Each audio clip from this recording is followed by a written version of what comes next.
മാറിക്ക്. നല്ലൊരു ദിവസമായിട്ട് വെറുതെ വഴക്കടിക്കാൻ നിൽക്കാൻ പള്ളി നിങ്ങളുടെ കുത്തുകയൊന്നുമല്ലല്ലോ. പള്ളി ഞങ്ങളുടെ കുത്തകയല്ല, പക്ഷെ ഇത്തവണത്തെ പെരുന്നാൾ ആഘോഷത്തിന്റെ ചുമതല ഇന്ത്യക്കാട്ടുകാർക്ക് തന്നെയാ.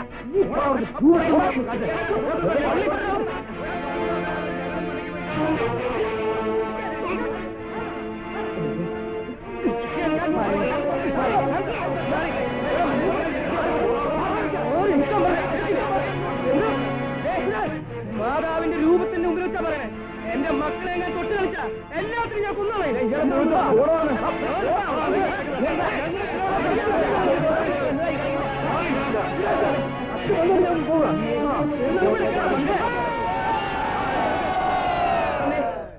ഈ പെരുന്നാൾ നടത്താൻ പറ്റുന്ന ഞാനും നോക്കട്ടെ.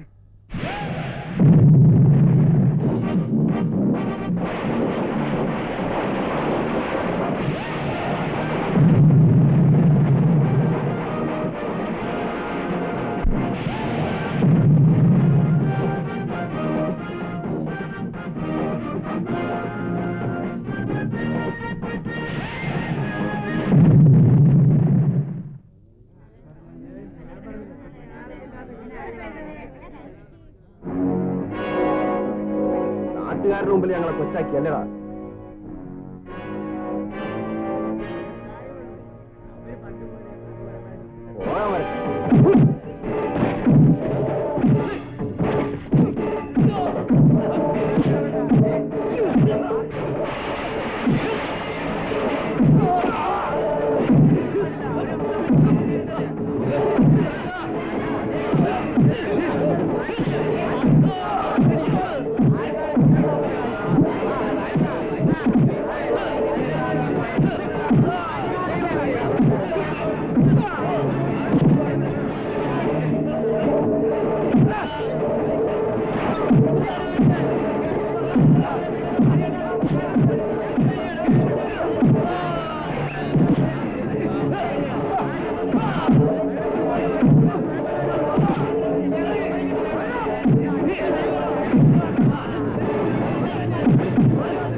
വേണ്ട, അമ്മച്ചിക്കറിയോ പള്ളിപ്പുറം പറ്റിയ തലമുറ ഞങ്ങൾ തലപ്പോ അച്ഛനോടൊക്കെ സപ്പോർട്ടിൽ അവരാ. അമ്മച്ചി മാറും.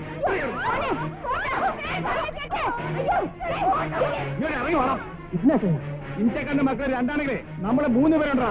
അതിലൊരുത്തൻ ചായന്നെങ്കിൽ ചാവട്ടെ. ഇവിടുത്തെ എച്ചിൽ നിന്ന് വന്ന പട്ടിയുടെ അടിമതി ജീവിതം നമുക്ക് വേണ്ട. ഇറങ്ങി വേണം.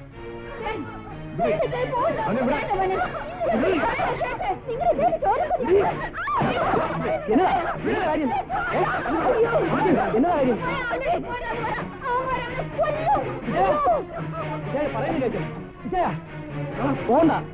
നിനക്ക് പേടിയാണ് നീ വരണ്ട. ഞാൻ മാറില്ല. മാറിക്കല്ലോ പറഞ്ഞു. ഇച്ചാ പറയുന്നേ കേൾക്കില്ല.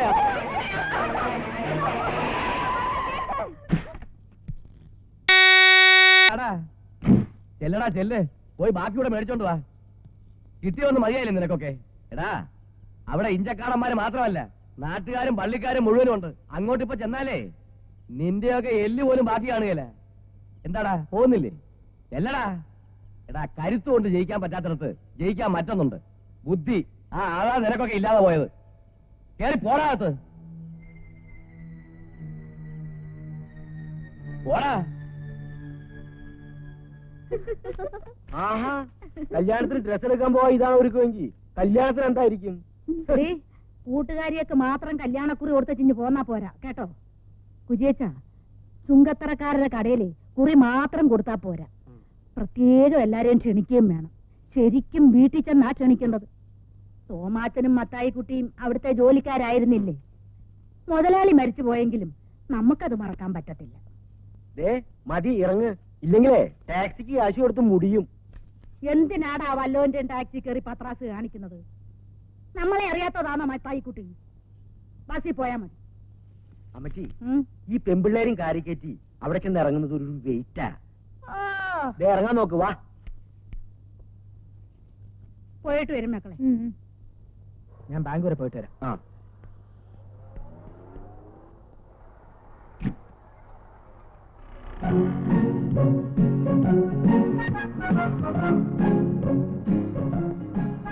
ഇച്ചായന്റെ ആള് വന്നിട്ടുണ്ട്.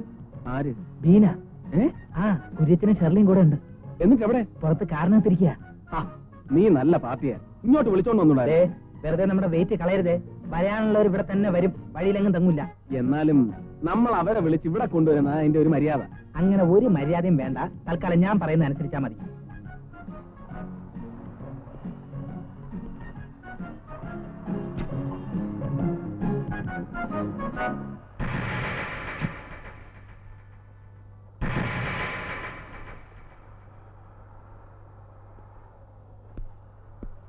തങ്കച്ചന്റെ ഈ പ്രപ്പോസൽ അവിടെ എങ്ങനെ വന്നു?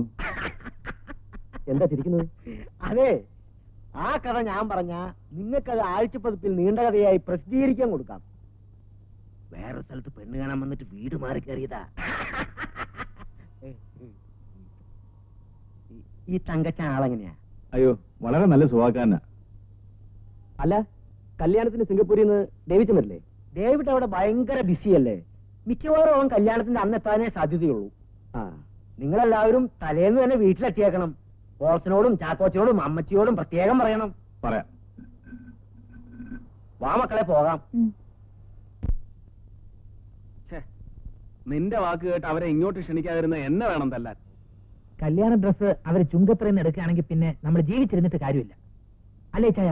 നമ്മുടെ പയ്യന്മാരാരെങ്കിലും പറഞ്ഞിട്ട് അവരെ ഇങ്ങോട്ട് വിളിപ്പിച്ചാലോ? മിണ്ടിപ്പോരുത്. ഇനി ഒരു ഒറ്റ കാര്യത്തിന് നിന്റെ അഭിപ്രായം ചോദിക്കുന്ന പ്രശ്നമില്ല. അത് ചായൻ ചോദിച്ചില്ലെങ്കിലും പറഞ്ഞു തരേണ്ട എന്റെ ചുമതലയല്ലേ? ചോദിച്ചാ നീ എന്റെ പണി നോക്ക്. വരുന്നുണ്ട്.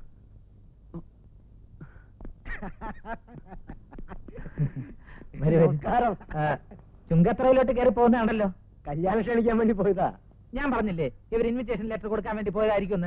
കല്യാണ ഡ്രസ്സ് അവിടെ നിന്ന് എടുക്കുമെന്നായിരുന്നു ഇച്ചായന്റെ ടെൻഷൻ. ഒരു വാക്ക് പറഞ്ഞാ പാലിക്കുന്നവരാ തെക്കും തലക്കാര്. ഇവിടുന്ന് എടുക്കൂന്ന് പറഞ്ഞാ ഇവിടുന്ന് എടുക്കൂ. വരൂ, നമുക്ക് ഡ്രസ് സെലക്ട് ചെയ്യാം. പുതിയ സ്റ്റോക്ക് എല്ലാം പുറത്തിറക്കാതെ വെച്ചിരിക്കുക. നിങ്ങൾ എടുത്ത ശേഷം ബാക്കിയുള്ളത് ഡിസ്പ്ലേ ചെയ്താൽ മതി എന്നാ ഇച്ചായം പറയുന്നത്.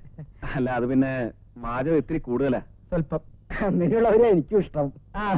അങ്ങനെയാണെങ്കിൽ നിങ്ങൾ രണ്ടാളും സംസാരിച്ചേക്ക്. നിങ്ങൾ വാ. ഞാൻ കൂടെ വരാം. നീ ഇവിടെ നിൽക്കേ. വാ. അവിടെ നിൽക്കേ. ഞാൻ കൂടെ പോയിട്ട് വരാം. എവിടേക്കാ പോണേ? നമുക്കിവിടെ വല്ലതും സംസാരിച്ചോണ്ട് നിൽക്കാന്നേ. എനിക്ക് ഈ കട കാണുമ്പോ 49 വെള്ളപ്പൊക്ക ഓർമ്മ വരുന്നേ. ഇതെങ്ങനെയുണ്ട്? കൊള്ളാല്ലേ?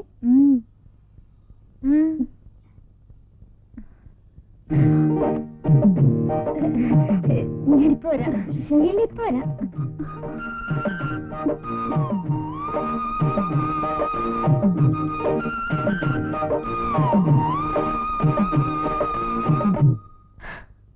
അവസാനം അങ്ങനെ കാഞ്ഞിരപ്പള്ളിക്കാര് കുറെ തിരുമുലുകാര് വന്നു.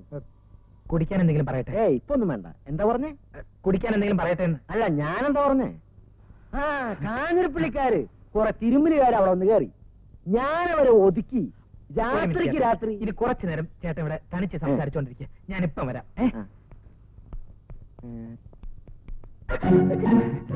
നടക്കണ്ടേ? ഷെർലി ഒന്നും എടുക്കുന്നില്ലേ? ചേച്ചി സെലക്ട് ചെയ്തിട്ട് ഞാൻ എടുക്കാം. ചേച്ചി ഒരു ഗ്രാം സെലക്ഷൻ നടത്തിയിരിക്കല്ലേ? മനസ്സിലായില്ല. ഇച്ചായനെ സെലക്ട് ചെയ്ത കാര്യമാ പറഞ്ഞു. തമാശ പറഞ്ഞാണോ? പകുതി തമാശയായിട്ടും പകുതി സീരിയസ് ആയിട്ടാ പറഞ്ഞു. എന്റെ അടുത്ത് വലിയ തമാശ വേണ്ട, സീരിയസ് മാത്രം മതി. അതാ എനിക്കിഷ്ടം. പിന്നെ കൂട്ടുകാരിയുടെ കട്ട് പീസ് മോഷണത്തിന്റെ കാര്യവും പറഞ്ഞ് ഇനി എന്നെ ബ്ലാക്ക്മെയിൽ ചെയ്യാൻ വരരുത്. അത് വളരെ ചീപ്പാണ്. ഇതിനൊക്കെ ഉരുളക്കുപ്പേര് പോലുള്ള മറുപടികൾ തരാൻ എനിക്ക് അറിയാഞ്ഞിട്ടല്ല. പക്ഷെ വേണ്ട, അത് തന്നോടുള്ള സോഫ്റ്റ് കോർണർ അല്ല, തന്റെ ചേച്ചിയോടുള്ള കൺസിഡറേഷനാണ്. അങ്ങനെയുള്ള ഒരു കൺസിഡറേഷനും ആവശ്യമില്ല കേട്ടോ. എന്താണോ ഷെർലിയുടെ ഓരോരോ തമാശകളെ സമയം പോകുന്ന അറിയത്തില്ല. ഈ ഫലിത ബന്ധുക്കളിൽ സ്ഥിരമായിട്ട് ഒരു ഷെർലിയുടെ പേര് കാണാറുണ്ടല്ലോ. ആ ഷെർലിയാണോ ഈ ഷെർലി? അല്ല, അല്ല, അത് ബുദ്ധിയുള്ള ആരെങ്കിലും ആയിരിക്കും. കല്യാണ നിശ്ചയവും മനസ്സമ്മതവും കഴിഞ്ഞിട്ട് പിന്നെ കെട്ടു നടക്കാതിരുന്ന ഇഞ്ചക്കാടൻ ജീവിച്ചിരുന്നിട്ട് എന്നാ കാര്യം? അതും പെണ്ണ് വീട്ടുകാർ വേണ്ടെന്ന് വെച്ചാ. തോമാച്ചന്റെ മകളെ തന്നെ മരുമകളാക്കാൻ ഇഞ്ചക്കാടൻ തീരുമാനിച്ചതാണടാ നമ്മുടെ വിജയം. അങ്കിൾ എന്തായി പറയുന്നേ? ഈ കല്യാണം നടന്നാൽ അത് നമുക്ക് കിട്ടുന്ന ഏറ്റവും വലിയൊരു അടിയായിരിക്കും. കല്യാണം നടന്നെങ്കിലല്ലയോ? നിങ്ങൾ നോക്കിക്കോ, കല്യാണ ദിവസം പള്ളിയിൽ എന്നാ നടക്കുമെന്ന്. എന്നാ കാര്യം തെളിച്ചു പറയാങ്ങളെ. പെണ്ണിന്റെ കാര്യങ്ങളൊക്കെ നോക്കുന്നതേ സിംഗപ്പൂരിലുള്ള അവളുടെ കൊച്ചച്ഛനാ. അയാൾ എന്റെ ഏറ്റവും അടുത്ത സുഹൃത്താ. കല്യാണത്തിന്റെ അന്ന് മോർണിംഗ് ഫ്ലൈറ്റിൽ അയാളെത്തും. നമുക്കേ അയാളെ ഒന്ന് പിക്കപ്പ് ചെയ്യാൻ പോണം. അയാളെത്തി നമുക്ക് എന്താ ഗുണം?